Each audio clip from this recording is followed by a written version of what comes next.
Buddy the Elf, what's your favorite color? There is one unbreakable rule in storytelling, and Elf breaks it. And breaking that rule might arguably make Elf the greatest Christmas movie of all time. No! Let's discuss. That's great, but what's the one thing?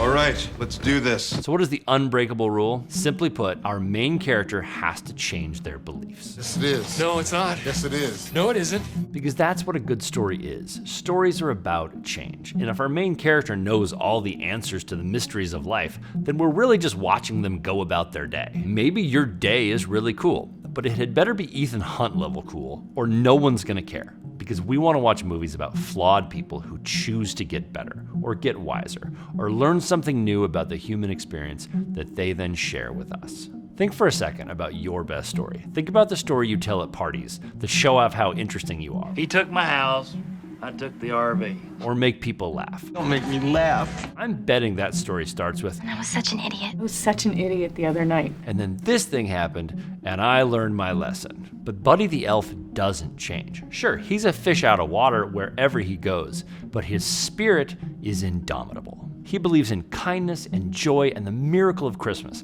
and no one can convince him otherwise. Sure, he tries on the suit, but that's not for him, that's not who he is, because he already has life figured out. So then why is this such a good story? How do they get away with breaking the one rule you do not break in screenwriting? There is one rule we do not break. Elf fits into a very specific and very rare category of storytelling, the myth of the prophet. And for all you Christians out there, yes, that is the Jesus myth. And am I saying that Buddy Elf is Jesus? I mean, yeah, kinda. What? There's some similarities. Oh. The key to the myth of the prophet is that while the main character doesn't change, he changes all the flawed people around him. The prophet enters a society of damaged or broken people, and despite looking like a crazy outcast, eventually reshapes everyone's beliefs through the power of their faith. So who changes in Elf? Everyone. James Caan becomes a better father. Zooey with 2 O's Deschanel finds her voice. Santa Claus is coming. Even Buddy's brother stops worrying about being cool and accepts Buddy as his brother. Change still happens, which is what you need for a great story, but everybody changes besides Buddy. So what are some other examples of the myth of the prophet? Obviously Jesus. My favorite is Ted Lasso. In the first season, Ted doesn't have any flaws. Yes, he misses his wife and his kid, but he's doing the right thing by giving his wife space. And yes, he doesn't know how to coach a soccer team, but he knows how to motivate, and that's all Ted needs. Look, baby, when you make that pass, you gotta put some grass under it, all right? Make Danny chase it down like it's a loose toddler in a busy parking lot. He's a good and confident man in a land of the broken and evil, or those who lack confidence.